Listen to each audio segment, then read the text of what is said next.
Great peace, great peace, great peace. Yakoki, Yakoki, Yakoki. Metakawe, Nantucky. Uh, let's talk about, the road that is ahead of us, for young people particularly. This video is for young people. Um, my criticism of, what happens in the black community, it can be um, very extrinsic, um, very critiquing, very on fact or on point, depending on who's giving uh, the backlash. Um, um, we don't know where our end road meets. We don't know 15 years from now if we're going to be the coach of a major NBA franchise. We don't know if we're going to be the main cameraman for um, premier concerts going into a particular stadium. We don't know if we're going to be the Pope for all matters concerned. We don't know if we're going to be the Pope. Um, like young people, I really want to take this time and kind of build with you and really kind of like go the direction of being like that older brother or that uncle who kind of stayed put, you know what I mean? Kind of like didn't really shy away from who he was. That's the route I want to take right now. Some older man would say things like, don't spend your time trying to become a basketball player because, you know, it may only take you this many years to do this and you may not even make it to the league. You know, don't let people projections spoil your love for whatever it is you do. Don't allow that to happen. Um, you know, I love basketball. I never looked at how I looked when I played basketball. There wasn't a camera in 2008 showing me how I played basketball and why I shouldn't play basketball. Um, I just always knew that I loved the game of basketball, and um, I wasn't always the first one to get picked up in a stretch. I wasn't always the one who was going to be picked last.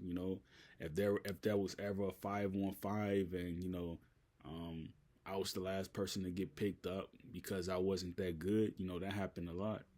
Um, I would always say I'm going to outplay everybody, and I would get on the court. Me and my childish thinking, right?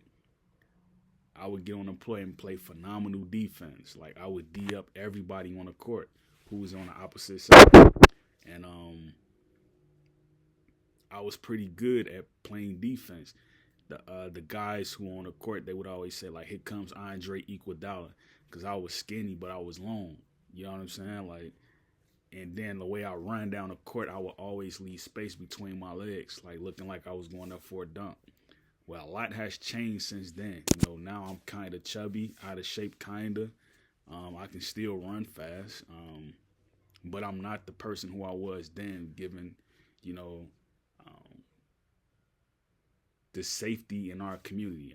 If I lived in, California, Oregon, or Washington State, where there's a lot of space, or if I lived in, you know, a place where I felt like, it's safe to go outside at this time, like, and the community looks safe, I would be in a lot more, like, I would probably be trying out for the Toronto Raptors next year if I had that much time on my hands where I can just work out. Um, and like I can work out, I would love to work out. And the reason I'm saying this is because when you give criticism about something you see that's wrong in the community and no one's calling it out, you have to always be ready to prove the person who is going to come and say, here, you're not doing this. You have to be ready to prove them wrong. Um, so again, I kind of see myself as the uncle in the room who is kind of like guiding the young people on, no matter their gender, if they're women or if they're men, it doesn't matter. Um, I always try to be, of help to the person who I'm motivating. If it's that guy who is on JV who's trying to make it to varsity next year, and he's not that good, this is the conversation for him. Um, like I want to make sure that when people see um, one side of a person, who is trying to um, make it to the next level and doing whatever it is that they do, that you know God is going to afford you more opportunities when you're present. Whether it be working out, um, whether it be making a meeting that people aren't expecting you to make. Like being present for school, um, doing all these things, Um, I can look back from experience, when I had the opportunity to get better at basketball, I was always the third person who would get picked up. You know what I mean? Like I was never the fifth person picked up, and they will always put me at small forward because, you know, I could handle the ball a little bit, but that wasn't my thing.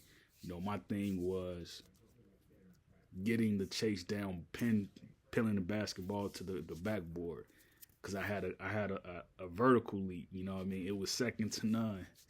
Um, and then I could play physical.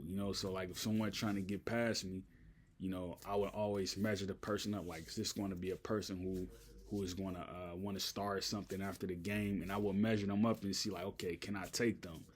And one thing that I noticed is that um, you have to be smart in whatever it is you're doing. You have to be intelligent, because once a person figure out your weakness, they're going to go for it. You can be on good terms with them. It doesn't matter. If someone figures out your weakness, they're going to go for it, and they're not going to stop until they see you cave in. You know what I mean? Um, I always took things seriously to the point that if someone was trying to prevent me from making excitement about something that I wanted to do, I would make sure that I would do my homework on them the night before and make sure that I was able to beat them out of whatever it is I wanted to achieve. Like when I see somebody is, a good attorney, I have to second that. I have to be the best attorney. If I see someone is a good lyricist, I have to be the best lyricist. Um, and in most cases, you just have to be responsible. You don't have to say, I didn't slept with this many. I don't know. No. Just be responsible in your lyrics. Um, you have to be a jack of all trades. Um, and everybody is afforded that opportunity. All you have to do is just work at it, and be present. Like you don't have to be good at it. You don't have to just be there and do it. So again, like if a person is the best carpenter, like I have to be the best carpenter. I have to be there in second, and I have to have experience in it. You know what I'm saying? That's something that I did in my early youth, where I used to do roofing, I used to do plumbing, I used to do linoleum, as far as laying down tile. Um, those are the things that I used to do. So like I noticed that young people, they aren't motivated to um, a lot of young people I come across, they're not motivated to be good at life and what life has to hand to them. You know, they're not protecting the women. Now they're fighting the women. Um, you know, they're okay with being in the passenger seat of their friend's mother's car. You know what I'm saying? They're okay with it. They don't want to be the one who's hauling the lumber wood. Saying, no, I don't want to wear skinny jeans. You know what I'm saying? You know, I'm going to eat me some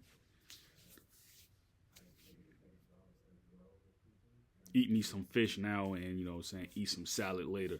Right now I'm going to haul this lumber. You know what I'm saying? They not into that. You know what I'm saying? So, and to me, like, I think like everything is a growing pain. Everything is kind of like how you sense it. You know, it's not necessarily a given at how life approaches you. You know, you can be good at something one day, the next day you can suck at it. You know, so this video is to really inspire young people to say, I'm going to be good at it and I'm going to be the best at it. You know, no matter what anyone has to say. Cause it hurt me a lot when people used to say like, I can't play basketball. I can't play. They used to always say we can't pick him up because you know what I'm saying, he's not that good. And like I can see myself through my own eyes when I'm coming down the court with the basketball. You know what I'm saying? I was good. You know, like my jumper was better than everybody's. Shooting threes, like I used to shoot threes like Kirk Heinrich on purpose. You know what I'm saying? Like then I used to use Ray Allen form to like flick on my wrist when I'm shooting the basketball like that. I was good at doing that. But people will always say like he's Andre Iguodala. You know what I'm saying? He's not Ray Allen. Or they'll say like he's Luau Deng, or you know, he's not Kirk Heinrich. I was never the first player on the team. So, you know, to me, like it's what you make it. You know what I'm saying? Like it's what you make it. Those players were great in their own right, but people just didn't like their game because they weren't the first option or they didn't love the game enough. Um, like you think of Andre Iguodala, you think of Nigeria. You think of Luau Deng, you think of Sudan. You don't think of basketball. You know, so people just, you know, don't be so don't be so hung on what other people's thoughts are. You know what I mean? Like, don't be hung on it because it won't mean nothing in the future to you. It really won't. Like, people will just, they'll look at you and say, you know, wow, you know, I didn't know you was going to make it this far or something like that. They just want to wear. Um, every opportunity that's out there that's afforded to you, you know, it's an example for you to take hold of it and to establish yourself in it. Um,